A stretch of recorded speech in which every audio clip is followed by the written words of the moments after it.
Daily என்ன தான் குழம்பு வைக்கிறது அப்படின்னு நினச்சி புலம்புனீங்கன்னா கண்டிப்பாக இந்த ரெசிபியை சேவ் பண்ணி ட்ரை பண்ணி பார்க்க மறந்துடாதீங்க. இன்றைக்கி நம்ம சூப்பராக ஒரு கீரை கடையில் ரெசிபி தான் பார்க்க போகிறோம். சூடான சாதத்தில் ஒரு ஸ்பூன் நெய் கீரையை சேர்த்து சாப்பிட்டு பாருங்கள், அட்டகாசமாக இருக்கும்.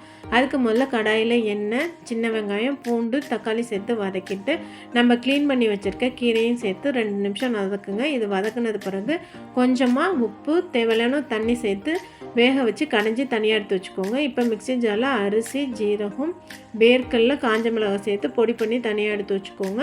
இப்போது கடாயில் எண்ணெய், கடுகு, உளுத்தம் பருப்பு, ஜீரகம், கருவேப்பிலை, வெங்காயம் சேர்த்து வதக்கிட்டு நம்ம அரைச்சி வச்சுருக்க பொடியும் சேர்த்து ஒரு 2 நிமிஷம் நல்லா வதக்குங்க. இது வதங்கினது பிறகு நம்ம ரெடி பண்ணி வச்சுருக்க கீரை, பருப்பு எல்லாத்தையும் சேர்த்து ஒரு கிளறிட்டு கொஞ்சமாக தேங்காய் துருவல், பெருங்காயத்தூள் சேர்த்து ஒரு கிளறி இறக்குனீங்கன்னா சூப்பரான கீரை கடையில் ரெடி. இதுக்கு கார முட்டை வச்சு சூப்பராக சாப்பிட்டு பாருங்கள். டேஸ்ட்டாக அட்டகாசமாக இருக்கும். கண்டிப்பாக ட்ரை பண்ணி பாருங்கள். தேங்க்யூ.